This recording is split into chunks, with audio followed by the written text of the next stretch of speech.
Produced and distributed by the National Organization for the Reform of Marijuana Laws in Washington, D.C., this is your NORML Daily Audio Stash, the growing truth about cannabis.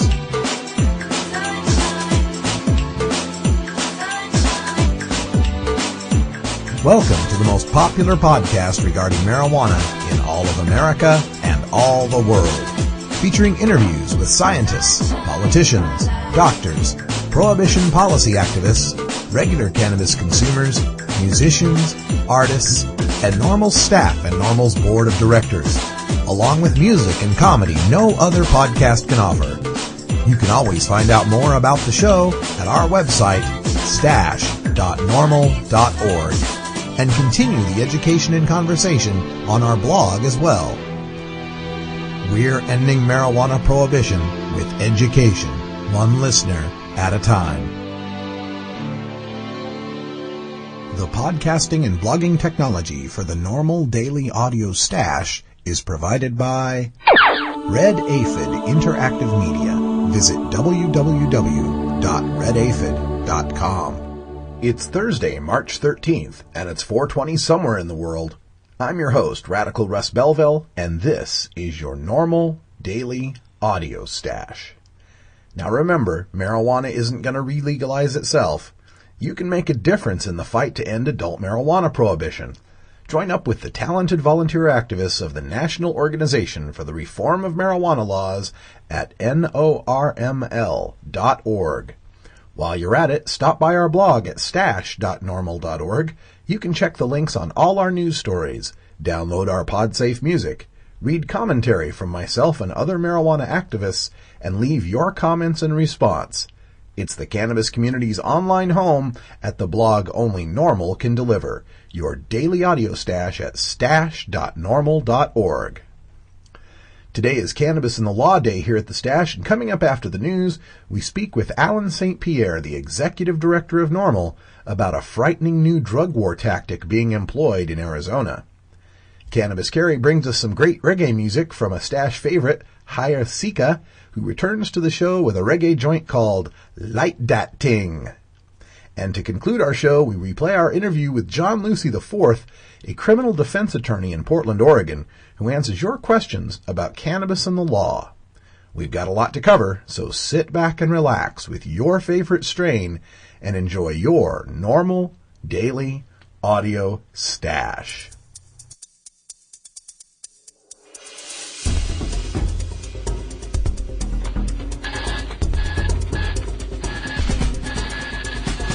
Now it's time to take a look at the latest stories about marijuana from news organizations across America and around the world in our NORML Daily Audio Stash, Hemp Headlines.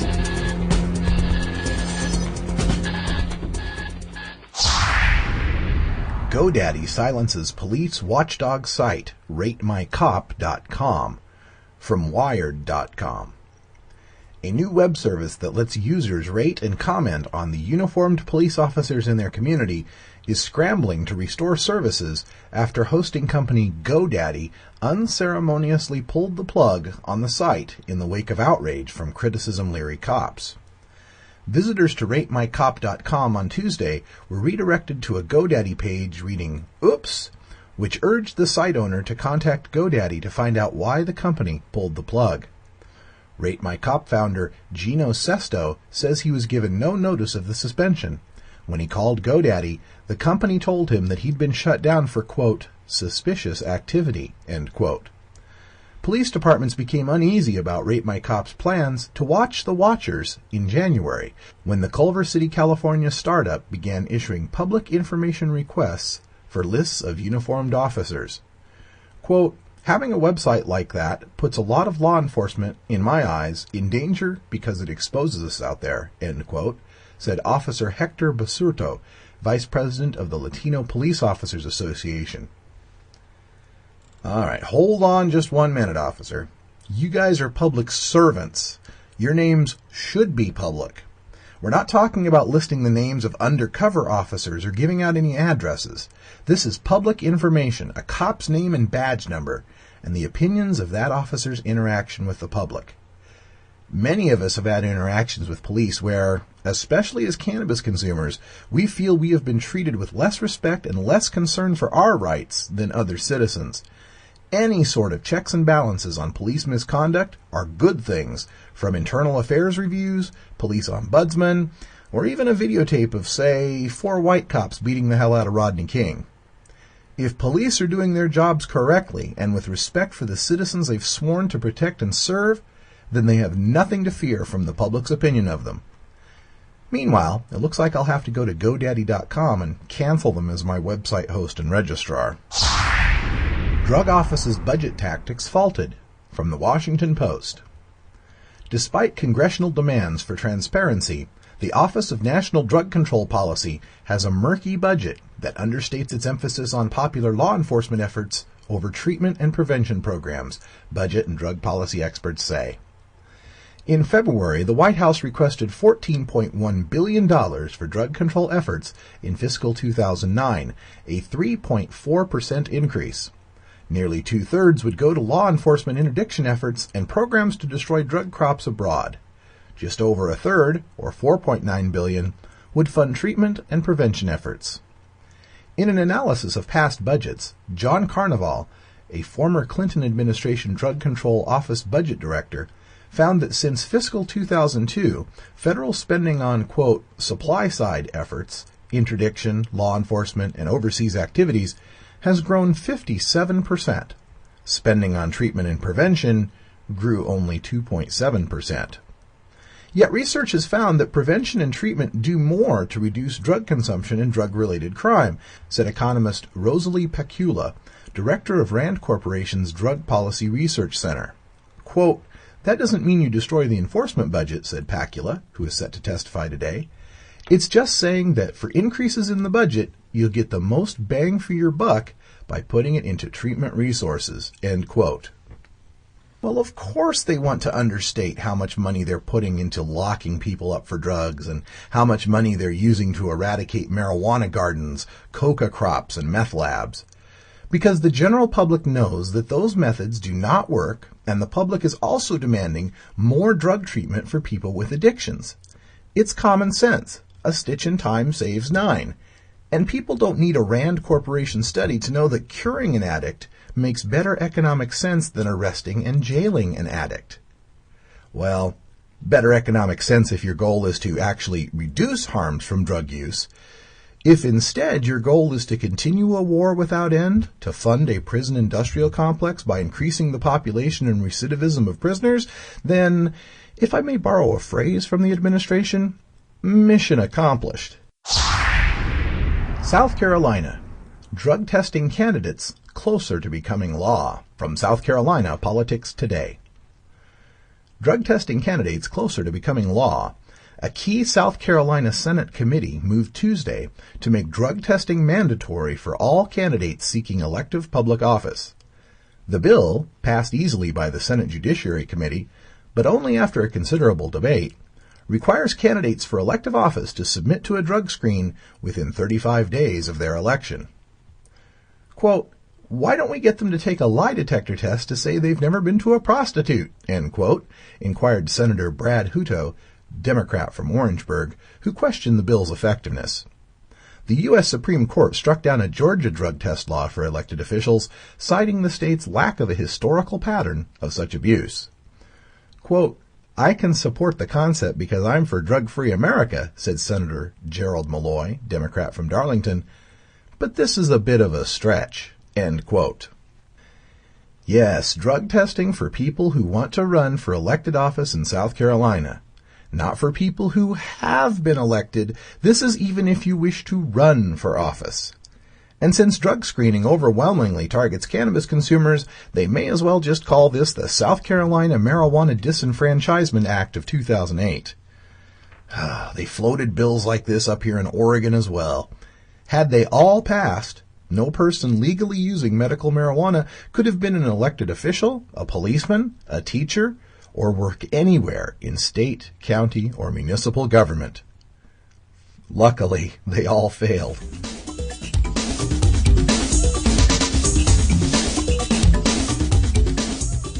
James Roquefort here from peopleradio.com, and you're listening to NORML, the podcast for the National Organization for the Reform of Marijuana Laws.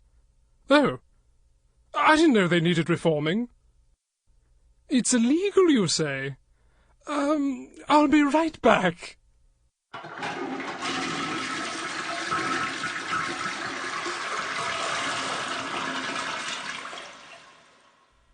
Sorry, I had to flush my goldfish down the toilet. What was this about marijuana? Oh well, now on with the show.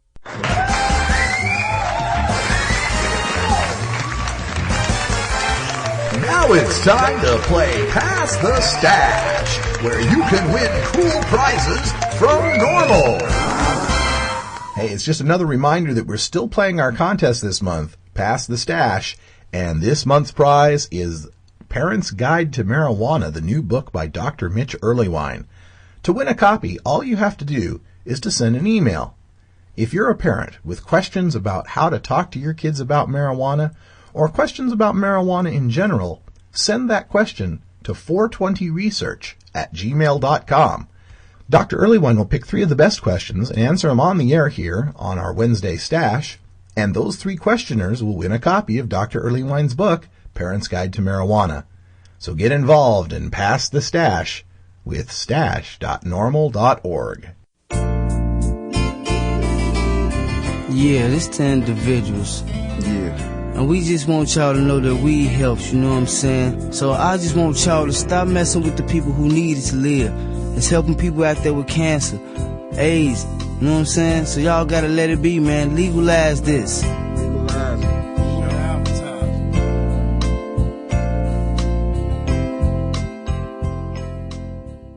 All right, well, we like to turn to our Cannabis and the Law segment right now, and we're speaking with the Executive Director of NORML, Alan St. Pierre, who joins us on the phone from Washington, D.C. Alan, welcome back to the Stash. Good day, Russ.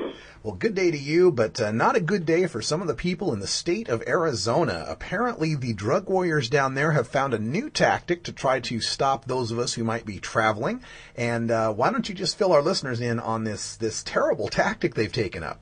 Well, there's a NORML blog post on the front page in the last day about a tactic that has been going on for a couple of months. And a little history. Clearly, the Border Patrol has the ability to search cars as they come across the border. And for the last 20 years, for the purposes of both immigration control and for agriculture control, and to not create massive backups at our border, the Border Patrol has had about a 20-mile radius around the border that was its jurisdiction, the federal jurisdiction.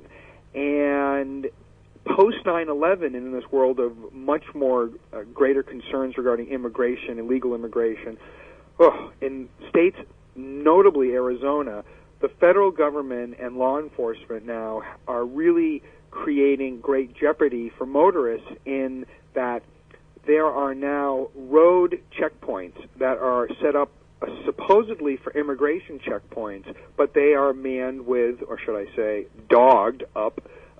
There are drug dogs there, and so what they're doing is sniffing out people's cars and trucks, and they're trying to find both wholesale traffickers, obviously, but they're because so many Americans use cannabis, are catching people with cannabis. And we've been getting calls from victims, and we've been getting calls from reporters from some of the major papers down there who are starting to do FOIA, Freedom of Information requests, and are really putting together some comprehensive reporting on how, one, the federal government now is doing these all over Arizona, far away from that 20-mile radius near the border, and also that they are having the drug dogs there, and people are getting ensnared in drug prohibition laws.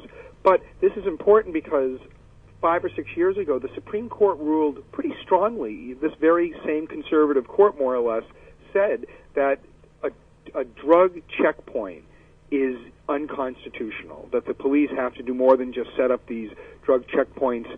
And this came out of Indianapolis. And so in some ways we're seeing law enforcement in Arizona getting around that Supreme Court decision by doing this under the guise of immigration. So that's the major concern that we're trying to bring to people's attention as they travel through the greater Southwest.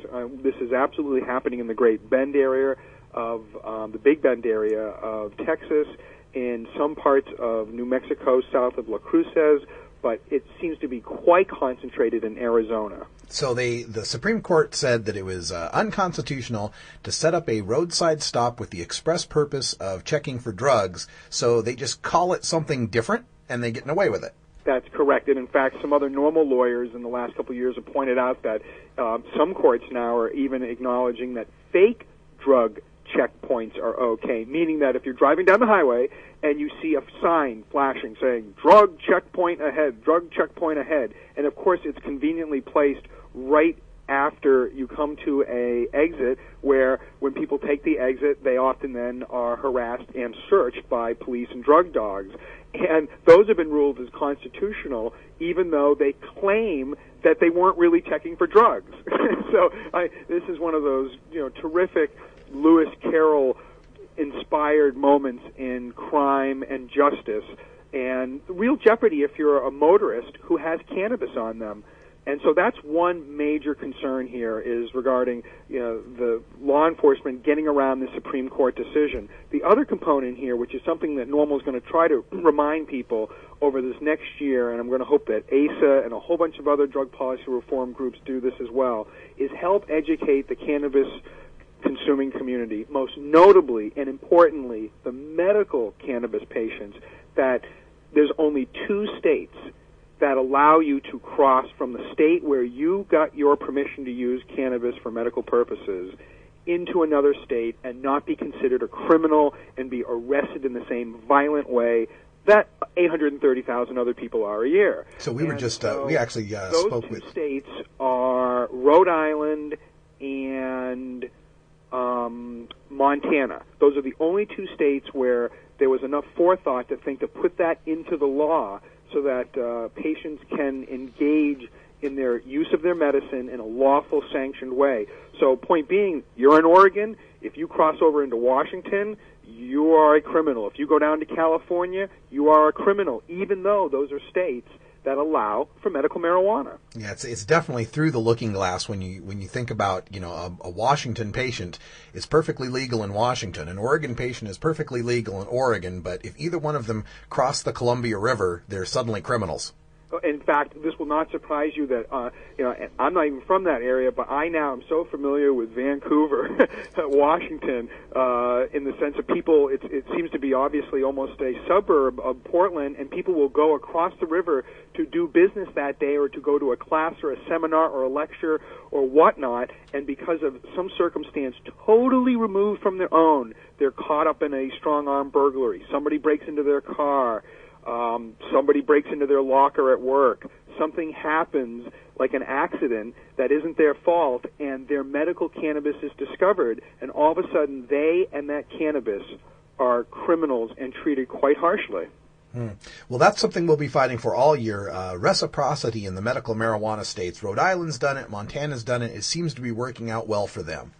Absolutely, and we seek to do this. This is really something that activists can achieve, and we're going to be pushing all year for not only changing the laws, but at least in the short run, educating patients that if they're going to cross into these other states, they've got to be knowledgeable of it. As far as and most patients are concerned, if they have medical marijuana permission, say in California, in their mind they can go to other states outside of Montana and Rhode Island.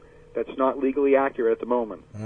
Now, as far as the Arizona and the Southwestern immigration checks, is there any legal battle coming up on this? Any challenge to this practice that's coming on the horizon? Not yet. So the folks who have contacted us have all basically either paid a fine because they got caught with a small amount, or they're still waiting to go back and have to deal with a trial or something along those lines. So if they get drawn into the criminal justice system, we're going to find that lawyers are going to challenge these things. And I'm very hopeful that these exposés that are coming out in the Arizona papers will shed a lot of antiseptic light, shall we say, on this practice. Well, we'll keep a focus on it too, and we'll let everyone here know at the Daily Audio Stash what happens with those Arizona checkpoints. If anyone in the Arizona area is listening to the Stash, would like to testify about what's going on down there, some first-person accounts would also be very helpful. Just get a hold of us here at the Stash at stash@normal.org, and we'll be sure to get your story told. Alan, thanks again for joining us here on the Stash. It was a real pleasure. Thanks for staying on top of this, Ross.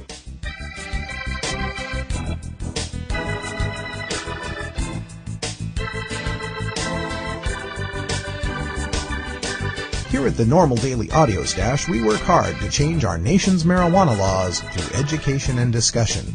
But we also take the time to relax and unwind with an eclectic mix of pod-safe music from many independent artists. We look for music that speaks to the growing truth about cannabis, or music that speaks to broader themes of freedom, liberty, social justice, equality, and protest. To find out more about the artists and download the music you hear on this podcast, just log on to stash.normal.org. And if you'd like to get your music heard by the online cannabis community, just send us an email at stash@normal.org.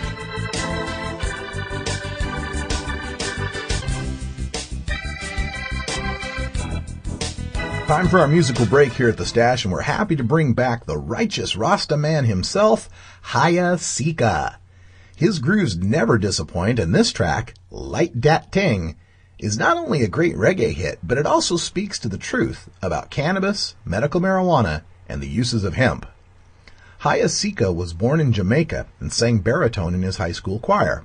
Now, embracing the Rastafari movement and the way of life, he creates music that sends a strong message and is as healing as the herb it promotes. You can find Light Dat Ting on his album Journalism 101, The Mixtape 2007, an album that showcases his keen writing ability. Thank you, Haya Sika, for sharing your music with us here on The Stash.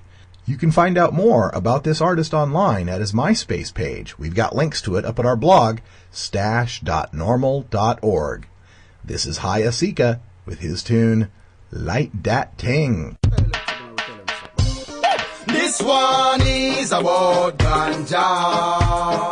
Oh, nations of nations, it's a natural healer.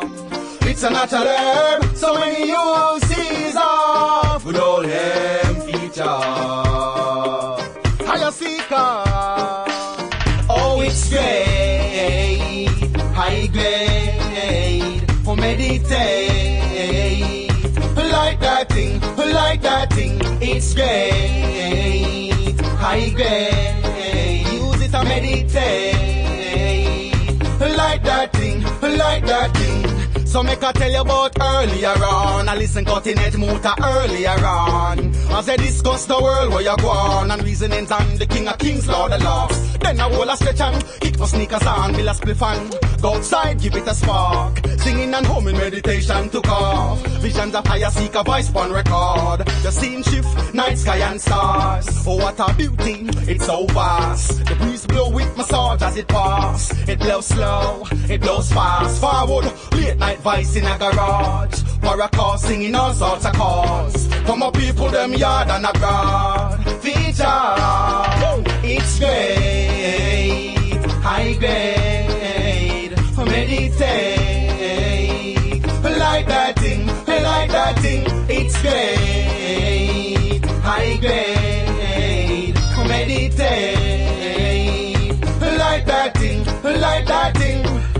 Marijuana plants, however they scent, behold its beauty and its divine essence. Use properly, uplift your spiritual presence. Used by the ancestors and the ancients. Ship and trade by governmental agents. Some also for the payments. Medical marijuana, doctors use it for the patients.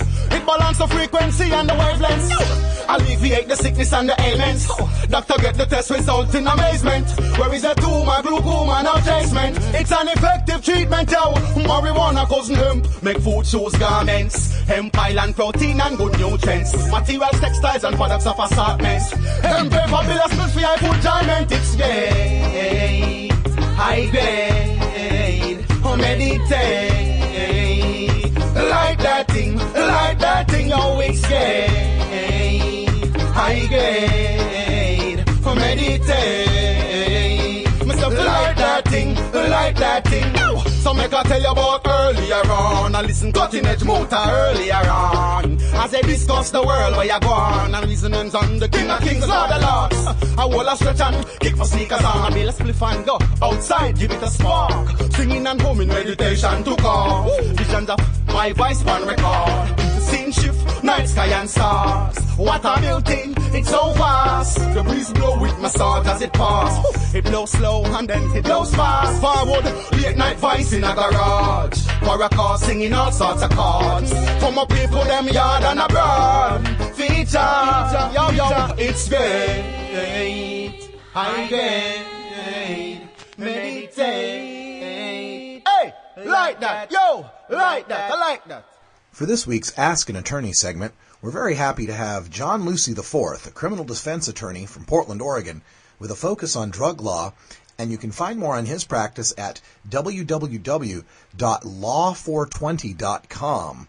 Mr. Lucy was also the director of North Carolina NORML for 3 years. He just moved here from the North Carolina area, and was also named Activist of the Month by High Times Magazine for his work with National NORML in Washington, D.C.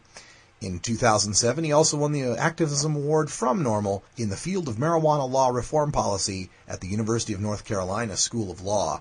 So, John Lucy, welcome to the NORML Daily Audio Stash. Thanks, Ross. Sure did a good job getting that website domain there, Law 420. I'm surprised that was still available. I was too. And let's turn to the questions that we have here. For our Ask an Attorney segment. We had done a story on one of the recent daily audio stashes about an appellate court decision in Saskatchewan, and one of our listeners writes in about this. It says, I heard about on the stash about the Saskatchewan court that ruled that the smell of burnt marijuana isn't enough grounds to justify searches and arrests. There must be some other probable cause because the smell of burnt marijuana rather than raw marijuana implies that the contraband no longer exists because it's burnt. How do the U.S. courts treat the smell of burnt marijuana? Does it justify a search? You're going to hear me say something called "it depends," which pretty much every criminal defense attorney says about 100 times a day. The issue here is that the smell of burnt marijuana alone in certain states is enough to justify a search, but in other states, you have to have other indicia of possession of marijuana in order to effect a search. The difference here comes in part from the fact that some states treat internal possession of drugs as a crime. So the smell of burnt marijuana indicates to a police officer that a crime may in fact still be taking place, namely internal possession, or what most ordinary folks call being high. I see. So it would just depend on a state-by-state basis, and of course you could always go to NORML.org and check out the membership of the legal committee and find an attorney in your area. The NORML website actually lists internal possession for a variety of states, so if you're worried about internal possession being an issue in your state, you should definitely check out the state-by-state listing for your state. Absolutely, yes. Thank you for that. Now, we've got another question here, and this one, I thought this was a good one because when we do our Seattle Hemp Fest and we do other events with our chapter of NORML, we like to show the video Busted from the ACLU, which talks about your constitutional rights in a police encounter. And this person asked the question, I've seen one video that says you should never let a cop search your car. I saw another one that said that if your stash was well hidden, you should let him search. I'm not some dealer trucking 40 pounds around in a trunk. I'm just a guitar player who keeps a quarter or an eighth for personal use. I've got long hair and I fit the description, he puts in quotes here. What do I do if I'm pulled over and the cop asks to search? Never consent to a search. I know that there's a video out there circulating by a former undercover police officer claiming that you should allow a search. But Busted, a video put together by the ACLU with many, many, many lawyers on staff, will tell you that you should not consent to a search. I personally tell all my clients, and it's even on my business cards, I do not consent to any searches and I wish to speak with my attorney. Your rights are only your rights if you exercise them. Don't give them up. Use them. Just say no to searches. Don't allow a search. If an officer wants to search your car and he's going to search your car, he's going to do it whether you want to or not. So just say no. That way, when it gets to court, you'll have a chance. There we go. That's what I like to tell people, too, is that, there's nothing we can do about police misconduct if they're going to, violate the law or violate our rights, other than to assert our rights and be able to stand up for them later in court. Now, another question here. This is an interesting one, a real short one. Can you be arrested for paraphernalia if you've never used it? Once again, it depends. It primarily depends on the state. Most states have paraphernalia laws that are based on the intent of the possessor of the item rather than the item itself. States vary widely, and you should always check with a local attorney to be absolutely sure. The most likely result will be confiscation of the paraphernalia, and if it's clean, without some statement from you that you were going to use it to smoke marijuana or you're going to use it for another drug, likely no criminal charge will be pressed. But remember that every year the federal government raids head shops, pipe shops, and other places with clean paraphernalia, and Tommy Chong went to jail for 9 months for selling clean paraphernalia. Here's a question. Now that we've got so many states here in the United States that have some form of medical marijuana protection, this is becoming more of an issue. The question is, if I'm a medical marijuana patient and I'm caught possessing medicine in another medical marijuana state, will they arrest me? And the follow-up here is, if I'm caught in a non-medical marijuana state, will the medical use help in court? Generally, you're going to be arrested in another state if you don't have a valid card for that state. The exception to this is when a state has a medical marijuana reciprocity law. The only state that I currently know of that has a reciprocity law is Montana, which recognizes out-of-state card holders, but only when they comply with Montana state limits. So you need to check with the individual state before traveling. Most other states don't have a reciprocity law, but you may be able to present an affirmative defense to medical use based on your medical card status in another state. For example, that holds true in Nevada, and Oregon have that, because if you had a card in Oregon, you would have seen a doctor within the prescribed period for Nevada's affirmative defense. If you're caught in a non-medical state, your card status may sway a prosecutor to exercise a little bit of leniency, for example, but generally your medical status will not be admissible at trial. This has been a big issue, and we've seen it at the federal level, because in federal court, medical marijuana patients and growers are not allowed to discuss the fact that marijuana possessed or grown was for medical use, and that evidence can't be presented at trial. It's actually, it just isn't allowed in. They can't even say the words medical and marijuana in the same paragraph. Medical and marijuana. Wow, that's always just a stunning travesty of justice every time I have to mention that on the stash. So, well, those are some good questions. We want to remind everyone out there that if you've got a question for an attorney, every week here on the Daily Audio Stash, we're going to try to have one of the attorneys from the NORML Legal Committee to answer your questions here on Ask an Attorney. Just send your questions to stash@norml.org, and we'll get you on the air. John Lucy IV from Portland, Oregon, criminal defense attorney with the NORML Legal Committee. Thank you very much for being on the stash today. It was a pleasure, Ron.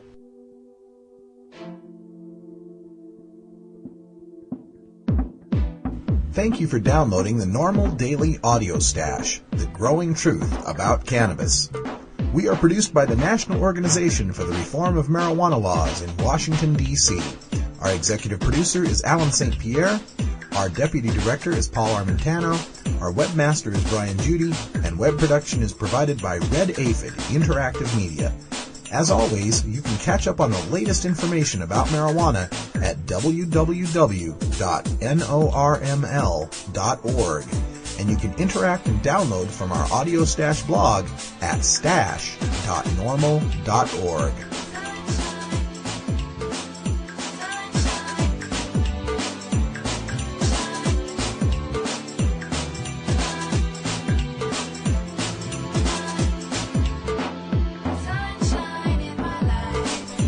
For everyone here at NORML, I'm your host, Radical Russ Belville, hoping all your harvests are bountiful and your encounters with law enforcement are non-existent.